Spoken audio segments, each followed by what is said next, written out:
galing Pinas, may nakapapasok na. Until na wala pa kaming narinig na may nakapasok. Pero Refresh lang. Okay na. May narinig ka ba may nakapasok? Ngayon, ang sa amin naman, nag-ano lang kami, nag-hiring pa. So, hindi pa sila nakapasok talaga, pero under process na. Yes. Yes. Pero wala pang until now wala pang. Visa 18 yung mga yun, di ba? Yung mga 20 wala pa? Wala pa akong nakita na ano. Baka matakot kasi. Hindi, nag-open na, officially nag-open, pero until now, wala pang... Baka mga procedures pa yata. Bakit Saka rin na yan, guys?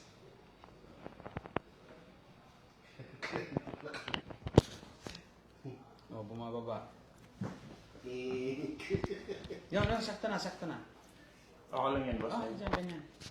Mas maganda kung ganyan para lahat, ano. Okay, let's go. Nakalive na pala kami. Sorry, guys. Hindi na pa tayo nag-uusap Pasilip muna. tungkol sa mga bagong visa. Okay lang naman yan, pinag-usapan nyo.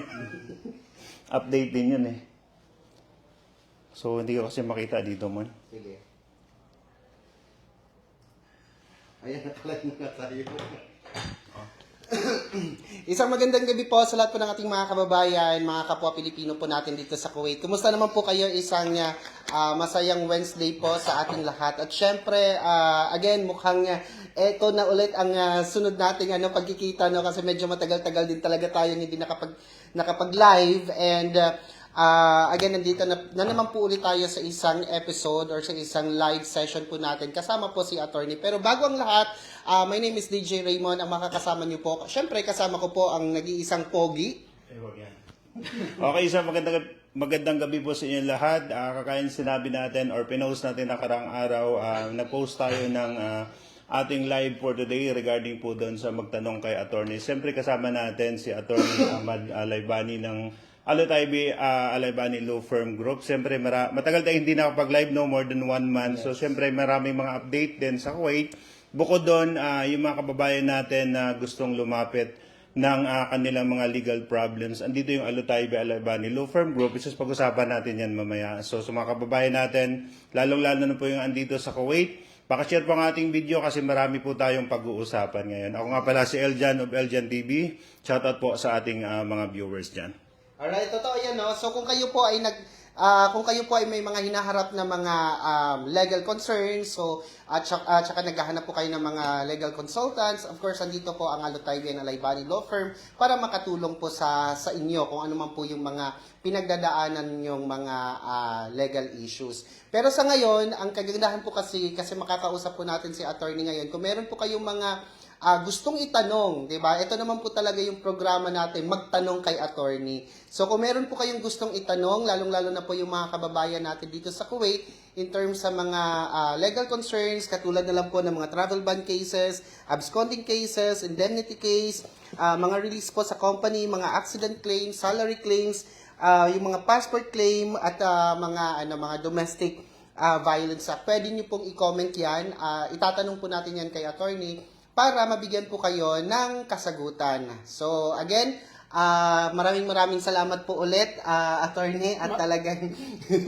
Marami also salamat sa this opportunity na makipag-advise sa mga OFW dito sa Kuwait. And of course, welcome back. medyo ngayon na lang ulit kami nakabisita. So, attorney, bago po ang lahat, again, meron po tayong mga kababayan na nanunood po sa mga oras na to. Batiin niyo po muna sila. Yes, good evening everyone and welcome in this live. Long time no see. Ayan. Okay, so attorney, para po sa mga hindi po nakakaalam, saan po ba yung Alotaybi and Alaybani Law Firm? Itong law firm Alotaybi and Alaybani Law Firm located po in Sabah Al Salim, Block 1, Street 102, opposite Misila, Al Arbid Towers, Tower number 2, 20th floor. Yes. Pag nandun ka na sa 20th floor, doon mo na makikita yung reception. So, anong oras po yung bukas po ng... Actually, bukas po kami to shift, yung morning and evening. Morning from 9 a.m. to 1 p.m.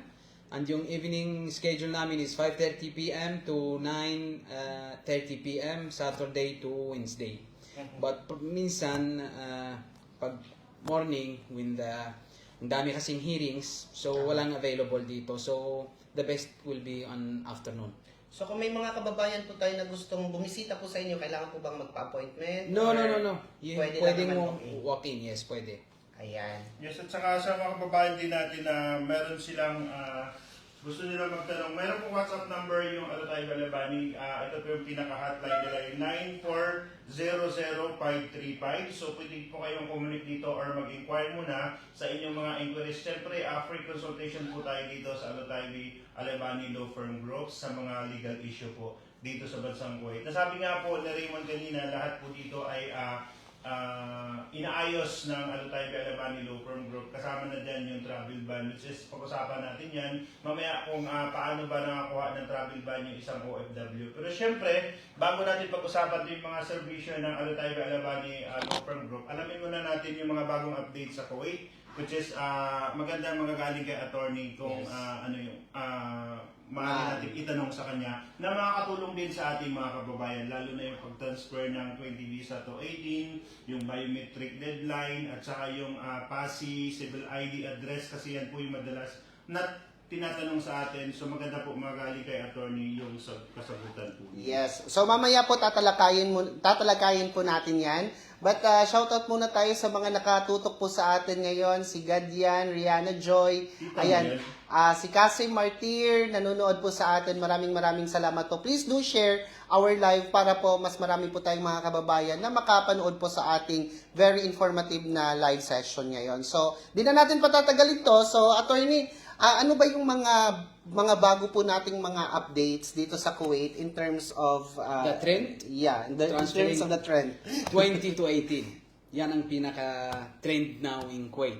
Kasi may deadline to until I don't remember the specific date, pero parang 14 or 17 of September, yes. So Okay. mga 1 month na lang ang ano. Ito yung mga nasa visa 20 na pwedeng lumipat to visa 18. Yes. So, since ito is limited time lang, first time ba ito nangyari sa Kuwait? Or nangyari na to. to Nangyari to before. Pero in these conditions, yung bagong conditions, I think na first time to mangyari. Kasi in this new order na ginawa ng Ministry of Interior, is pwede kang mag-transfer kahit hindi yung, not to the same employer.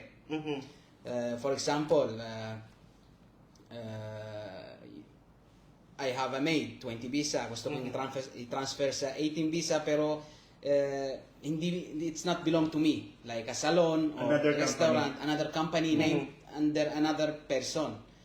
Yun ang nangyayari nun. Pero yung ngayon is pwede siyang mag-transfer kahit hindi sa same employer. Okay. So, kahit separate visa category, kasi Yes. visa 20 to visa 18 kasi last time, di ba, parang bawal mag-ano? No, talagang bawal yung ginagawa lang nila ng exceptions for now kasi gusto nilang ayusin yung mga situations dito sa Kuwait tungkol sa mga workers dito na nagtatrabaho sa labas, 20 visa, alam mo naman maraming nahuhuli.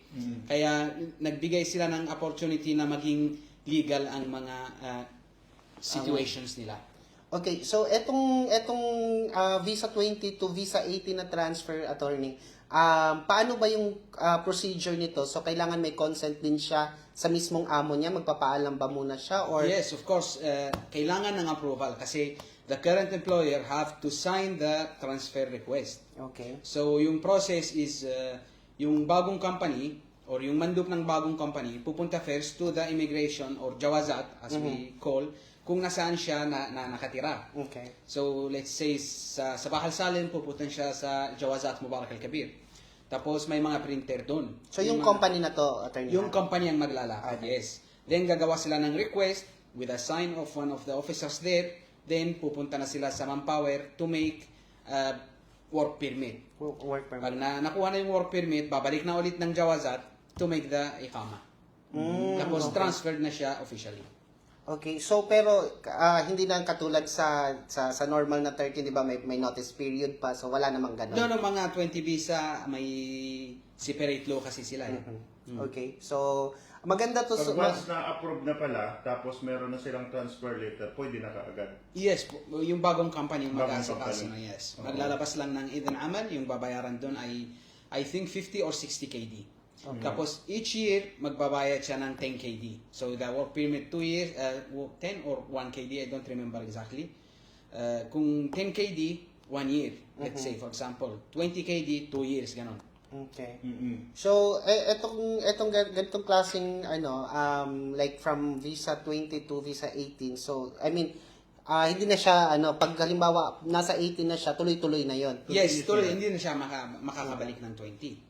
Completing na yon, tapos yung laws, yung law ng Kuwait tungkol sa indemnity, tungkol sa mga end of service, Cover na rin siya. cover na under visa 18. Okay. Not under visa 20, kahit visa 20 na siya nun.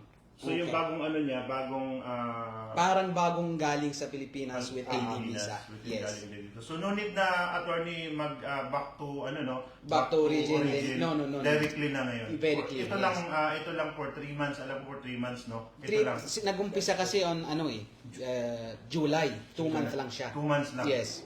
So ang nakita ko rin kasi marami na rin around ilang 10,000, ilang libo yung na-transfer Yes. simula nung nag-start. Yes. So maganda po pala samantalahin ng mga kababayan ito, yung lalo na yung may mga company na ay yung may mga 20 visa na pinapayagan naman silang lumipat. Pero attorney, kailangan talagang approval muna ng Current employer, nila. yes, Current of course. employer. Wag Yan ang silang- isang conditions na 2 conditions actually. Approval ng current employer, tapos more than 1 year siya sa visa ng amo niya.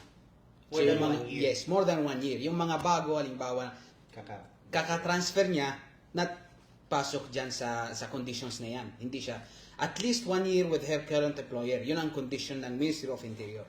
Okay. So etong mga attorney, yung mga halimbawa nag-run away. No, diba? not, So since kailangan ng approval from their sponsor. Tanggalin muna kasi yung mga may runaway dito na 20 visa, automatically na may warrant of arrest yun. Okay. So, hindi siya makakapaglakad ng mga papel, lalo na kasi papasok siya ng immigration at saka mga jawazat. So, yung mga may absconding, kausapin muna yung employer, tanggalin ang absconding, tapos ayusin ang papel. So saka na siya pwedeng maglumipat. Yes. Kasi need talaga ng approval ng employer.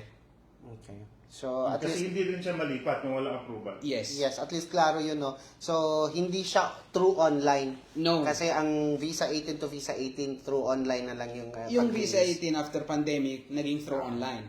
Pero may mga cases naman na kailangan talagang manual na ilakad talaga sa manpower at saka sa immigration. Okay, so I hope clear po 'yan sa mga kababayan po natin. Pero kung meron po kayong mga follow-up questions regarding sa mga pinag-uusapan po natin, again, you are free to comment sa ating section box para may dagdag po natin yung mga katanungan po na 'yon. So,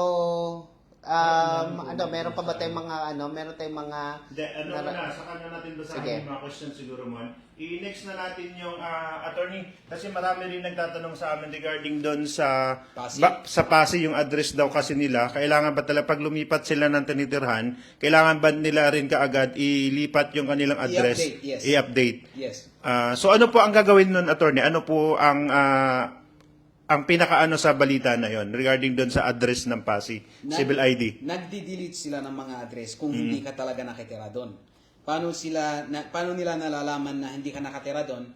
For example, may apartment ka, then lumipat ka sa another apartment, tapos may ibang nagtira dito, tapos inayos niya yung address. Matatanong yun kung ba't ang daming tao dito. Okay. Kung na-inform na umalis na tong mga to from the owner, mariremove automatically yung mga address nyo. At saka yung another case is kung gigibahin na yung building. Okay. Oh, Tapos i-erase lahat yung mga address. ang attorney, paano siya personally tayo yung kami yung maglilipat ng Yung address namin yes, sa through Pasig. online naman yun. Sa Sahal application. Okay. Changing address. Sahal application yan. So mandatory talaga yun na pag lumipat ka ng apartment, automatic kailangan mo ring Pero ilipat. required na yung rent contract nakapangalan sa pangalan mo. Okay. Ganun. Pag halimbawa, paano yung mga nagre-rent lang? Di ba marami tayong mga flat holder, tapos mga nagre-rent lang. Problema ng mga OFWs dito.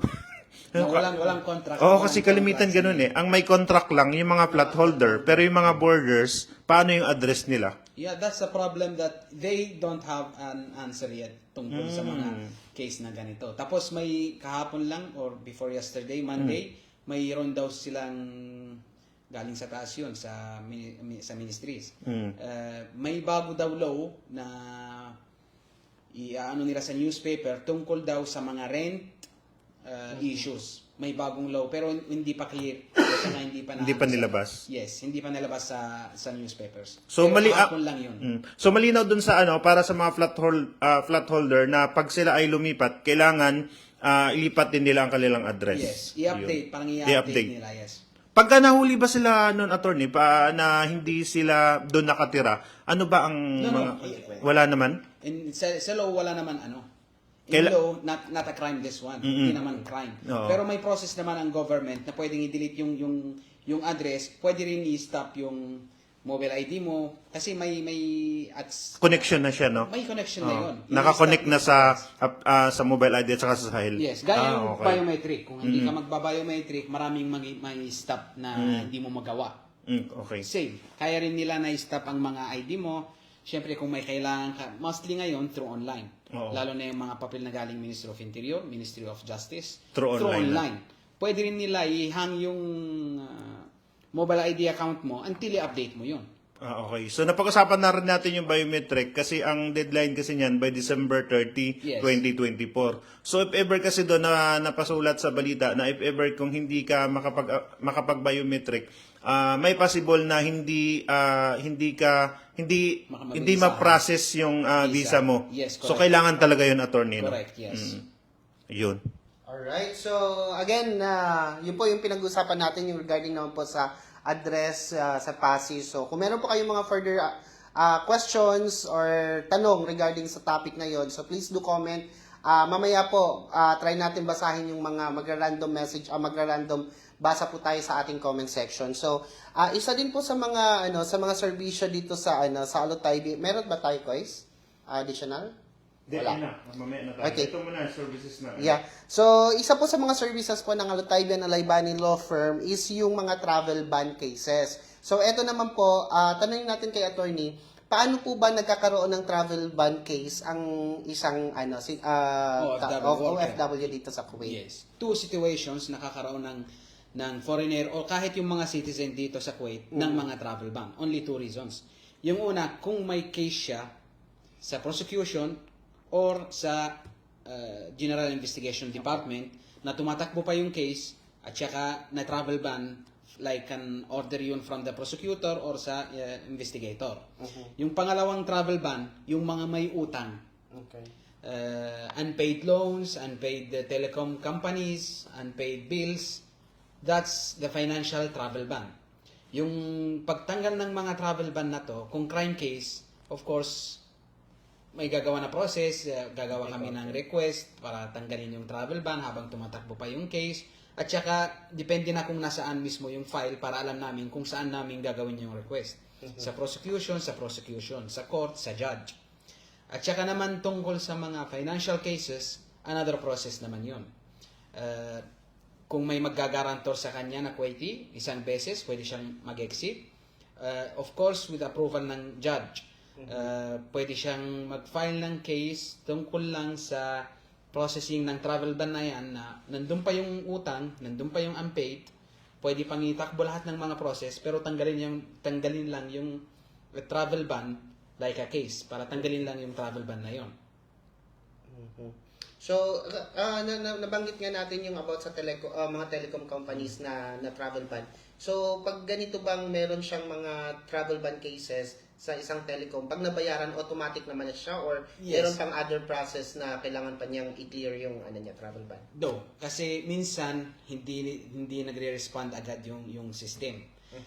Pero suppose na automatic. Kung magbabayad ka sa Sahal application, dapat na automatic yun. Pero may minsan na, alam mo naman na hindi pa na-show sa system, mga like that situations, Pero to be mas sure, kung nalaman mo na may financial travel ban ka sa airport, mas maganda na tanggalin mo doon mismo sa counter ng Ministry of Justice na nandun na nasa airport, mismo. na. Yes. Kasi may mga nangyayari, attorney, na hindi nila alam na may mga travel ban cases pala sila. Tapos during the time na nag-travel sila doon sa immigration, doon lang na nalaman na may travel ban siya. Yung mga lumang travel ban yun. Pero yung mga bago, like 1 year before, malalaman na ang lahat yung mga may sahal application. Kasi may marireceive kang notifications doon. Kung na-travel ban ka, marireceive mo rin yung notification kung natanggal yung travel ban mo. Okay, which is good no kasi kumbaga automatic na parang digitally na siya. Kumbaga Yes. may notification. Pero syempre, attorney, pagka meron silang hindi nila kayang i-ano yung travel ban, pwede silang lumapit sa Yes, inyo. suma-assist po kami itong Mag-assist sila, attorney. So, pwede kayong lumapit kay attorney if ever meron kayong hindi na-solve na travel ban. So, pwede silang bisitahin sa kanilang opisina sa may Sabah Al Salim Block 1 Al Abid Towers, opposite lang po ng Misila Tower, 28th floor, dito para matulungan kayong i-assist or humingi ng legal support. Pre-consultation naman sila, attorney, kaya wala pong problema. Ayan. Okay, so yun po yung regarding sa travel ban case. Isa din po sa mga serbisyo na pwede yung ilapit sa Alotayvi Alaybani Law Firm is yung absconding cases naman po. Yes. So, itong mga absconding case, attorney, paano naman nagkakaroon yung isang OFW rin? Depends kung 20 visa siya o kung 18 visa. Actually, yung mga 20 visa, hindi kami nag-handle ng mga absconding cases ng mga 20 visa kasi automatically na nasa Ministry of Interior yun na may warrant of arrest. Yung hinahandle namin dyan sa mga absconding cases is sa mga 18 visa kasi may another process yung 18 visa, not automatically to Ministry of Interior. Nafa-file muna sa Manpower, mag-stay doon ng 60 days. Pero more careful kami na ginagawa namin ng 30 days para maka-open yung OFW o yung worker ng complaint sa SHUON para mahang yung mahold yung absconding case niya na hindi malipat to Ministry of Interior. While na-file na namin doon, ilalaban na namin yung rights niya sa indemnity man, sa passport, sa release niya o cancellation ng visa niya. Ina-advise naman namin kung hindi siya talagang marirelease, kasi may conditions yung release eh. Kung hindi siya talaga included sa mga conditions ng release, ina-advise naman namin siya na cancellation na lang para maka-exit at saka makabalik. Yes. Pero, lalo na ngayon kasi open na ang Philippines again. Not like before na ano. So, in this case, attorney, halimbawa nakauwi na siya dahil sa absconding case, tapos may mga indemnity pa siya na hindi pa nakukuha. Pwede namin May i-continue. possible Yes. Kini-continue po namin yung mga case niya. Tapos pag na-release na yung mga pera niya at saka yung check-in na, pinapadala na namin sa mga workers dun sa Pilipinas. Okay, so at least malaking tulong din yun sa mga kababayan natin. Alam ko kasi mahirap ang buhay doon. Alam ko na pati yung 1,000, alam ko talagang maraming magagawa yun doon. Totoo. Mm-hmm. Alright, baka may dagdag ka doon first. Maraming nag-comment dito. Pero tapusin muna natin to. So, next na natin ito. Marami rin kasi nagtatanong dito regarding po doon sa indemnity case sa ating mga kababayan. Pero linawin lang po natin, ang Alotayvi Alaybani ay 18 visa lang po yung ina-assist natin dito, attorney, ano? Yes. Okay. So, if ever ba sa indemnity case nila, attorney, meron din tayong indemnity calculation. Pwede nyo ring puntahan yung ating page at saka sa page nila kasi nilagay natin doon. So, May copy dito kung Oo. gusto mong i-show. pwede nating kung magkano, meron akong kopya rin dito. So, ayan. Sa indemnity calculation na lang po tayo, attorney, no? Yes. Alam ko maraming lumalapit kasi last time may nakakuha ng medyo malaking amount dito, no? Dahil sa Daming nakakuha. daming nakakuha. Yung sa akin kaya attorney Kilang. Inshallah. You're in good hands. Baka Okay. So, yun nga, attorney, no?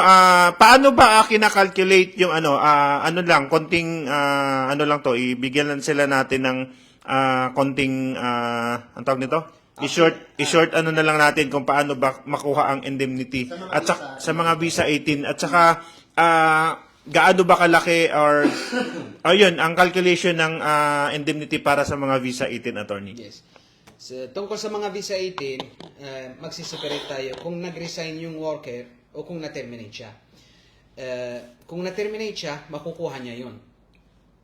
3 years siya, 1 years, 4 years, makukuha niya talaga. Basta na-terminate siya, at least may proof siya na na-terminate siya. At saka kung hindi siya nag-stay for 3 months, yung termination, yung Notice period. notice Notice period, period, kakasuhan niya rin yung company tungkol this 3-month 3 months salary. Yung mga naman nagre-resign para maging shortcut. Kung nag-resign ka, tapos less than 3 years yung Service mo. yung service mo, wala kang makukuha. Okay. Vacations lang, mga overtime, pero as end of service, wala kang makukuha kung walang break sa law o sa contract yung employer mo. 3 to 5 years, half yung makukuha mo. For 15 days. per week. Yes, 15 days, 3 to 15, no, hindi pa to, hindi. 3 years to 5 years, half yung indemnity mo ang makukuha mo, hindi pa tayo pasok sa calculation. 5 to 10 years, makukuha mo doon 1 is month. 2/3. 2/3 muna. Resignation. Sa resignation, 2/3 yung makukuha mo. Tapos yung pag-calculate kung ilan araw or ilan paid day, doon na. Yung less than 5 years, 15 working days every year. More than 5 years, maging 30 working days for each year. Okay. Pero yung in-explain kong kaninang half at saka 2/3, yung ano yun. For example, 4 years ka, tapos ikaw ang nag-resign. May indemnity ka kasi 4 years ka. Half, yung bibilangan natin is yung 15 days times 4 years, half yung makukuha mo as end of service mo. Yes. Mm. So, yun yung sa 3 to 5, tapos yung 5 to 10 is yung 2/3. Yung 5 to 10. After 10, nag-resignation ka man or nag-terminate ka, full na yun. Yes. Okay. Ito, ano na natin tong tanong dito kasi kanina Medyo kasi complicated yung ano eh. Kasi meron tanong si Mitch Michael Aguilar Jomero. Gaano po Dapat katagal dapat bago maibigay ang final settlement once na-transfer na ang visa mo sa bagong company na nilipatan? Ano ang dapat gawing hakbang upang matagalan ang kung matagalan ang old company sa pag-release ng final settlement? Actually, talagang matagal naman ang mga companies sa pag-release ng mga settlements. But the important is, huwag niyong palampasin ng 1 year. May mga companies, yun ang mga trick nila. Next month, ang makalampas ng 1 year, tapos wala nang ibibigay. So, attorney, ibig sabihin, huwag palampasin yung 1 year na mag-file Yes, ng na case. mag-file ng case. Kahit umpisahin lang natin yon sa pag-file sa SHUON. Pero wag natin palampasin ng 1 year. At least, Yes. meron ng record na nag-file ka ng case Yes. sa company mo. Yes, bago makatapos yung 1 year. Ayun. So, kung halimbawa meron po silang mga concern regarding sa indemnity case, mas ano ba na sila yung pumunta sa SHUON or kailangan That depends. May mga kasing gustong mag-asikaso sa mga papers niya by himself. May mga nagpapa-assist, may mga nagpapa-advise. Nagbibigay naman kami ng mga advice. Kung gusto niyang magpatulong kami, tinutulungan naman namin yung mga workers dito sa mga rights nila. Sabi ni Denden Rivera, magkaiba po ba yung end of service bonus sa indemnity? Yes. Yung indemnity, including vacations, overtime, parang total na yon. Tapos yung end of service is end of service lang. Yung hawak mo ngayon, boss. Ito, ganito lang. End of service lang yan. Yung end of service, not including vacations, not including overtimes, pero yung indemnity kasama na lahat doon. Buong-buo na yung ano mo. Buo na yung indemnity, yung end of service, yung 3-month notice, halimbawa kung na-terminate ka, yung mga overtime mo, annual leave mo, vacations, lahat included na dyan. Mga last salary mo. Yes, mga late salary, mga deduction. included na siya sa final settlement? Yes. So, ayun. Ano yung natanong mo guys kanina? Yung regarding sa bonus? Oo, okay. Okay. Nasagot na siya. So, ayan na, kung meron pa tayong mga other katanungan, so, kung meron po kayong mga katanungan, please do comment sa ating comment section. Regarding po sa indemnity cases, ito yung mga final settlement kapag ikaw ay nag-resign sa company. So, may mga cases, attorney, yung regarding sa ganyan, halimbawa, hindi na ibigay. So, mas magandang mag-file na lang sila ng case, tama po? Yes. Kasi kung hindi na cooperate yung company, mas magandang mag-file ka na imbes na makalampas yung 1 year. Marami kasing nagpapaasa after 3 months, after 2 months, 2 buwan, 3, tapos lampas na pala yung 1 year. O nagpe-prepare pala yung company para mag-close na hindi mo alam. Ito si Michael, basta ang sabi ni attorney, kailangan lang mag-file ka ng case bago mag 1 year. Kasi pagka lumagpas ng 1 year yan, baka hindi mo na mahabol. Yes. So, hindi lang po kayo sa lahat po ng may case regarding po sa indemnity nyo, kung hindi binigay yung final settlement nyo, mag-file na kayo ng case bago lumagpas, bago umabot yung 1 year para at least meron na kayong record dun sa shown na nag-file na kayo ng case for indemnity. Yung mga company naman po, attorney, na nag-file na sila ng bankruptcy. So, But depends kung anong type of company yun. Kung yung mga companies na pwede mong habulan yung the owner o hindi. Depends yun sa what kind of company to. Kasi may mga iba-ibang company dito sa Kuwait. Hindi ko alam yung mga English nun, pero yung na Arabic, Mas'uliyah Mahduda, Syarikat Musahama, iba-iba yung mga names. May mga types ng companies na pwede mo also, kahit nag-bankrupt yung hahabulin mo yung owner mismo. So yung mga hindi na pwedeng habulin, so wala na rin chance na makakuha ng indemnity. Mayroon naman, pero mas mahirap. Kasi yung mga nagbi-business, mahirap, hindi sila nagsasara dahil lang sa indemnity. Kung talagang bankrupt na sila talaga. Okay. Sir, tanong na rin natin to attorney. Ito 20 visa, marami rin siguro tayong viewers dito na 20 visa. Tinatanong nila paano naman po ang 20 visa regarding po sa indemnity. Yung 20 visa naman po, may papel na galing embassy tungkol sa mga indemnity nila. Kung hindi nag-cooperate o hindi binigyan ng amo ng indemnity niya o end of service niya, pwede po siyang lumapit sa OWA at saka i-assist po nila yung worker mismo para mag-complain sa amala yung para sa mga 20 visa kasi separate yun sila. Okay. Ito si Marides Bet Dimal, sabi niya, tanong po, sana kung pwede bang ilaban yung indemnity kahit na-receive na, pero di siya enough kasi di na-compute ang overtime at iba pa. Alam ko, Yes, pwede. Pwede, pero hindi mo hahabulin as indemnity. Hahabulin mo as yung balance lang na kulang. I-file mo yung case, mapupunta sa expert. Yung expert, hindi kami ang hindi yung client mismo ang calculate. Yung expert mismo ang magka-calculate. Kung correct yung calculate ng company o yung pwede niyang i-file. Pero ang important is not dalawang file. So not dalawang cases. Kasi for example, nag-file ka ng case tapos may lumabas na judgment. Nakuha mo na. Tapos halimbawa may na-refuse sa judgment na yan na-refuse, like say na-refuse yung overtime mo. Hindi mo pwedeng ulitin na mag-file tungkol sa overtime. Yung in this case na ini-explain ko, halimbawa, yung company mo ang nagbayad sa iyo, tapos kakasuhan mo sila sa kulang lang. Okay.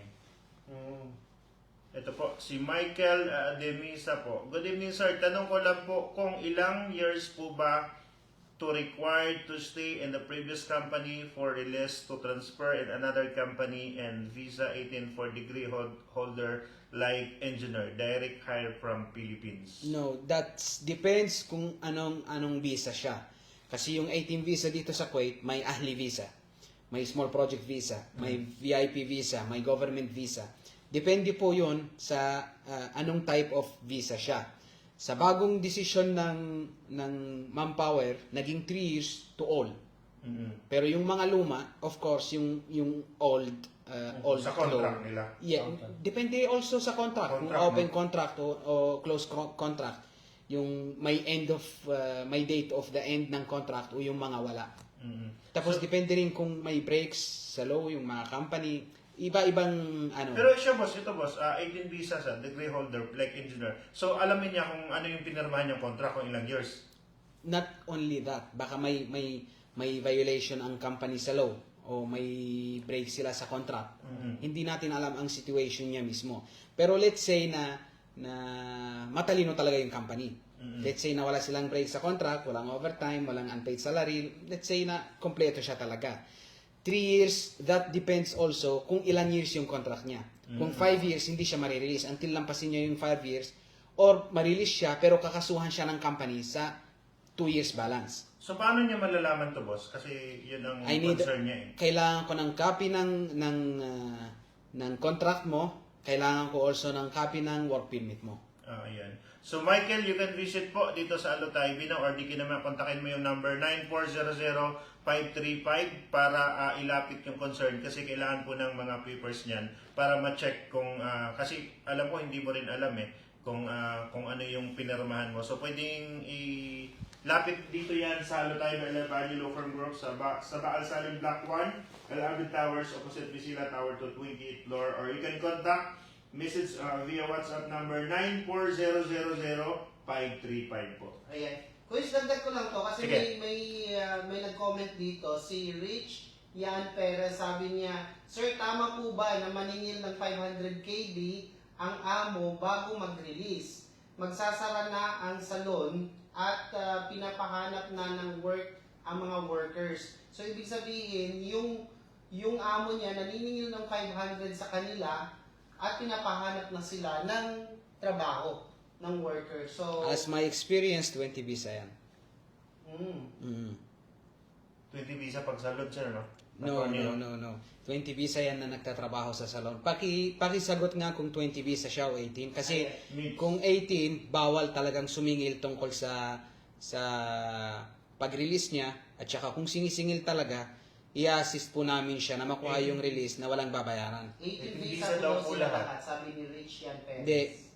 Hindi pwedeng hindi pwedeng sumingil ang employer sa inyo ng mga pera para i-release kayo. Kasi in law, you are protected in law. Okay, so wala silang babayaran. Wala silang babayaran, yes. So hindi mali yun. Yes. Pwede lang ilapit yan dito. Attorney, Yes, no? yes, boss. Yes, of course. Ayun, kung marami kayo reach, lapit kayo dito kay Alotay Alabani sa kanilang opisina po para at least ma-assist kayo at saka mabigyan din kayo ng legal advice para at least maayos. Kasi feeling ko parang hindi lang siya isa kasi Marami daw sila. Lahat sila. Lahat So, sila. ibig sabihin, Magko-close daw yung salon. marami yung mga staff na ganon yung sitwasyon. You're welcome. Salamat daw, sabi ni Rich Yan Perez. Okay? So, maraming ang indemnity po kasi maraming talagang mga klase-klaseng klase-klaseng topics regarding sa indemnity. So again, kung meron man po kayong mga kinakaharap ngayon ng mga legal issues tungkol sa indemnity cases, pwede po kayong lumapit dito sa Alotay Binaw Law Firm. Again, you can contact them at 94-000-535. So, etong mga attorney, isa sa mga services niyo po is yung mga release from company. Yes. So, marami tayong mga kababayan talaga dito sa Kuwait na minsan pag hindi maganda yung relasyon nila sa employer tsaka employee, minsan hindi sila nire-release. So, meron ba silang right na para lumipat ng ibang company? Kung kompleto yung conditions. Kasi yung lalo na sa mga release, iba-ibang types yung mga visa, tsaka iba-ibang situation yung mga worker kahit under sila lahat ng isang company. May mga nakakomplete ng 3 years, may mga hindi pa nakakomplete ng 3 years. Siyempre, yung nakakomplete kung small project pwede, yung less than 3 years hindi pwede. Depende yung sa situation mismo or sa relation mismo ng worker at saka yung employer niya. So, yung mga release cases, cancellation ng work permit at saka cancellation ng visa, yung indemnity also, more complicated to, kaya mas maayos na lumapit po sila dito para maintindihan ko talaga yung details nila at saka masabi ko kasi syempre nagpaparelease siya tapos hindi siya kompleto ng 3 years. Syempre may mga conditions at saka may mga exceptions doon. Tatanungin ko siya ng ilang question, baka pwede niyang kasama siya sa mga exceptions. So sasabihin ko dito sa live na hindi siya pwede, pero totoo pwede pala siya. Kaya mas maganda na mag-visit lang kayo naman, 15 minutes lang naman, may explain ko lahat kasi may details na kailangan ko sa mga employees na yan. Ito yung literal na sinasabi natin, case-to-case basis. Kaya iba-iba, Kasi magkakaiba sila ng kahit under one company sila lahat, ibang situations talaga. So kailangan talaga makita rin ni attorney yung mga papers kasi doon nag-ano no, doon mo malalaman attorney, di ba? For example, may 9 cases dito sa amin. Mm. Pumunta silang 9, matagal na yun ha. 9 persons under one company. Yung gusto nila is sabay-sabay silang mag-file ng case sa company. Tapos sabi nila lahat kami sa isang case. Hindi pwede yun. Kasi lahat kayo, Okay. So, hindi kayo lahat same day na mag-sick leave. Hindi kayo lahat same day na mag-overtime. Tapos hindi rin also kayo lahat na nag-vacation kung ilang araw. So separate cases, separate situations, separate story talaga. So kung 9 silang magbibigay ng case, 9 cases doon. 9 cases na yun. Hindi yung pwedeng isa lang. No, hindi pwede. Pero Sa 9 cases indemnities- sila in one company. Yes. Ayun. Hindi yan. Pero 9 files dito sa office. Hindi yung one Hindi yun. Alam mo yung package. package. Oo, hindi. pala po Family, yun. family bundle. So per employee one case. Sa isang Yes. company. Yes. Tama. Okay. Ito, attorney, tanong ko na rin to, si Charlie Arojado, regarding dito sa indemnity sa Eljan TV siya nagtanong. Sir Eljan, as ko lang po, 10 years na po ako sa aking pinapasukan. Gusto ko pong mag-for good na. Buo po ba yung makukuha ko sa 10 years? Yes. Buo po. Oh. Na-terminate man siya o nag-resign siya, makukuha niya yung end of service niya at indemnity niya full. Ayun. So, Charlie Arojado, yes, buo po ang makukuha mo ayon po kay Attorney Ahmad Alaybani. If ever hindi ka mabigyan ng buo as per the calculation, pwede kang lumapit kay Attorney para matulungan ka na makakuha ng buo. Kasi sayang din yan. Pwede 10 rin, years. minsan kasi dito, may nagpapa-assist kasi may mga companies na nag-calculate kung magkano yung makukuha niya. Ina-accept rin namin yung mga cases nila para i-check namin kung talagang maayos ba yung settlement ng company. Yung calculation. Yung calculation o hindi. Tama. Ina-assist rin namin sila kasi syempre wala siyang experience. Sasabihin ko naman, nakabilang doon kung ilang araw yung leaves niya, ilang araw siya, ilang years siya na nakapasok, yung end of service. Tinutulungan rin namin yung mga workers tungkol sa mga calculation na yan. Okay, which is good naman din kasi para at least ma-clear kasi minsan doon talaga hindi pagkakaintindihan. Para walang doubt na nilokohan ba siya o may natanggal, ganun. Para at least walang doubt. Kasi, syempre, At saka, nagdedepende kasi yan, attorney, sa sa basic salary ng isang... No, actually, yung ninalaban namin kung saan yung mas mataas. Kung sa work permit niya, halimbawa 500, tapos bumababa sa bangko ng 250, kinakasuhan namin yun na as unlegal deduction yun. Kasi sa Yes. work permit, mas Pero malaki. kung balikta, yes. Pero kung halimbawa sa work permit ay 250 tapos sa bank na bumababa is 500, yung nilalaban namin talaga is Yung malaki. yung malaki para maging satisfy yung client na talagang mas mataas yung makukuha niya. Pero based on attorney, as per Kuwait Labor Law, alin ba dapat yung gagamitin nilang calculation? Is the gross salary, basic salary, or yung sa work permit? Yung sa bumababa sa bank. Yung sa bank. Yes. Kung ano yung Yung natatanggap tinatanggap nila nilang sahod. Yes. Kasi meron kasing mga other calculation na meron silang basic salary as monetary, tapos yung mga transportation and housing allowance, company provided. So, Including yun. company provided meaning hindi sila nakakatanggap ng allowance by monetary. So, ang natatanggap nila is yung basic, which is yun din yung pumapasok sa bangko. So, Hindi, may accommodation ba sila? meron silang accommodation. Kung may accommodation, kasi nakasulat yun sa contract. Kung walang accommodation yung employer, may babayaran siyang ganitong amount Yes. para makatira. Pero kung wala, babayaran niya yun, pasok na yun as salary. Okay. So, kung in terms of pag nag-resign or in terms of indemnity calculation, kasama na dun yung company provided. Lahat yung bumababa sa account mo, every month, salary yon. Okay. Yung hindi included as salary, yung mga vacations, separate yun, at saka yung mga overtime. Mhm. Kasi another calculate yun. Pero yung bumababa talaga, every month in your account, yun ang Yung salary. salary. Yun ang salary, yes. Okay.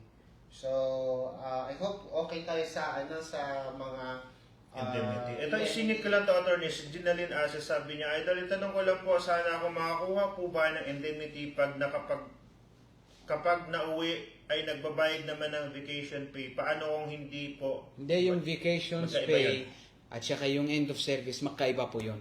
Yes. Yung vacations pay, 30 working days every year. Yung end of service, parang hasala yun eh. Parang makukuha mo na after ano. pag nag-resign. Parang ano na yun eh. Parang nag-retire ka na. Parang bonus na yun. Ayun. So, ayan. Marami tayong mga natatanggap na katanungan dito sa comment, no? Pero, babalikan po natin yan mamaya. So, regarding naman po sa passport claim from the company, attorney, so, eto, may mga company pa ba hanggang ngayon na nag-hold ng Passport? passport? Ang dami. Ang dami. And so, pag may mga gano'n na hindi nare-release ng company yung passport nila, Pwede nilang for kasuhan some yung company. reason. Yes. Kasi, halimbawa, may reason din yung company, tapos... Wala na, matagal na yung reason na yun. Na hindi tumakas yung accountant. Tsaka hindi umuwi. So, Yung maglabas siya ng travel document, pwede na siyang umuwi. So, pag mga ganun, pwede rin nilang lumapit dito para Yes. makuha nila. Oh, yung passport. pwede. Ina-assist rin namin nila. Kasi mostly dito yung mga labor cases is four kind. Yung mga cancellation, release, indemnity, included the end of service, vacation, yung mga ganun, at saka yung passport. Itong apat na talaga ay more than maybe 1,500 na yung mga case na yan dito sa office. Kasi, siyempre, nag-assist kami sa mga Filipino. Lahat naman ng mga Filipino dito sa bansang to ay, karamihan ay 18 visa. Hindi naman maraming nakakaroon ng problema, pero masaya naman kami na nag-assist sa mga Filipino, my other half. Yes. Ayan. Kasi meron mga nagtanggalin daw magtagalog. Yun po ang kagandahan dito, no? Kasi mas may explain po sa atin ng maayos, ng klaro, in terms po kung may mga katanungan po kayo. Kasi si attorney po, pwede niyo pong makausap sa Filipino. So, yun po yung ginawa namin ngayon para at least mas lalong maintindihan po ng ating mga kababayan. Yes. Sige. Singit ko na to, Mon. May nagtanong dito sa Filipinos in Kuwait, si Jeffrey Binalba Ligaspi. Good evening po, attorney. May karapatan po bang mag-demand ng bayad sa day-off na hindi nagamit? For example, in my case, I have an unused day-off for last month na nanatili lang sa pending off. Ang tanong po, pending off is allowed No. or legality? Paano pa dapat So, gawin? papasok siya ng day off, tapos hindi ko na naintindihan. Ano siya? Tanong. Day off na hindi nagamit. Day off na hindi nagamit. So, So, So, ibig sabihin, pumasok siya. pumasok siya. Pumasok siya. Jeffrey, pumasok ka ba? Ayan. So, Last month na natili lang sa pending off. So, Hindi ibig siya sabihin- nagamit. Yung day off niya, hindi niya nagamit. And so pumasok siya. Pumasok Overtime. siya. overtime na yon. Overtime na yun, Overtime. no? Yes, may karapatan ka po mag-demand ng bayad. Kasi pinasukan mo yun, hindi mo din i-offan. Yes. Pero may mga attorney, kung halimbawa yung mga offset. Like halimbawa, day off mo ngayon, pero due to operation needs, pinapasok ka nila, pero bibigyan ka nila ng day off. Walang bayad as overtime. Another day. Another day. Pwede yun. Parang offset. Legal yun, So, yes. Okay lang yun. Same pa Okay. rin ba yun sa public holidays? Mm. Kasi may mga ganun kasi na, halimbawa during public holidays, pasok sila, pero papalitan nila ng another day. ng- Legal yun, yes. okay din Legal yun, yes. Okay. Kasi di ba may mga calculation na times, like, Para iwasan times nila two. yung aid. yung Magbibigay sila ng another day, yes. Pero may calculation rin yun. Kung holiday, may, hindi ko kasi naalala eh. Pero may calculation yun, plus papalitan ng another day. Pero may bayad yun. Okay, so may bayad yung public holiday, tapos Yes. meron pa siyang extra day. Extra day na off. Additional. Papalitan ng isang araw, yes. Pero may bayad yun. I-check ko yung law kasi natatandaan ko na may bayad yan at saka may case kami na nakaraan dito na ganyan ang situation niya. I-check ko yung sa law. So, I-update kita mo. same pa rin to sa mga overtime. So, halimbawa may mga overtime. Pero yung so, overtime, iba yung ano, iba yung calculate nila. Kung ilang oras, ganun lang. pero, Tapos halimbawa, monthly. Yung overtime monthly na binabayaran. Yung mga overtime, like halimbawa, umabot siya ng 8 hours, na overtime, tapos ibibigay na lang sa kanya ng isang araw as compensation doon sa mga overtime niya. Halimbawa, meron siyang na-accumulate na ganitong oras, tapos considering na yung 1 day is equivalent to 8 hours, so to compensate the overtime, bibigyan siya ng isang extra hour. So maging Isang araw. dalawang araw ang off niya. Off niya. So isang normal na day No, off, hindi pwede. isang normal na day off, tapos isang No, kasi extra off. kasi dito sa law clear talaga yung article ng overtime or yung working hours. Kung nakalampas ng 8 hours, overtime na yun agad. Okay. Basta may mga duty naman o may mga nagse-serve ng 9 hours. Dapat may included doon na isang break time na isang oras. Alam ko naman na mostly wala. Continuous talaga yung 9 hours. Pero bilang na yun as overtime yung isang oras. Kung hindi ma-prove talaga ng company na itong isang oras na to ay break. Okay, ayun. May nagtanong din po dito, sir, pwede po si Omaha Ali, maraming tanong sa Filipinos, nasa handed comment.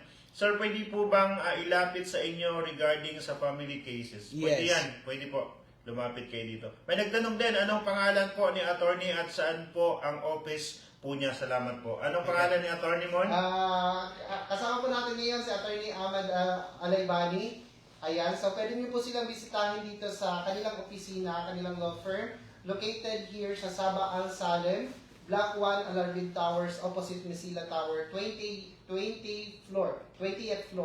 Actually, malapit lang sa embassy, no? Block 2 lang sila.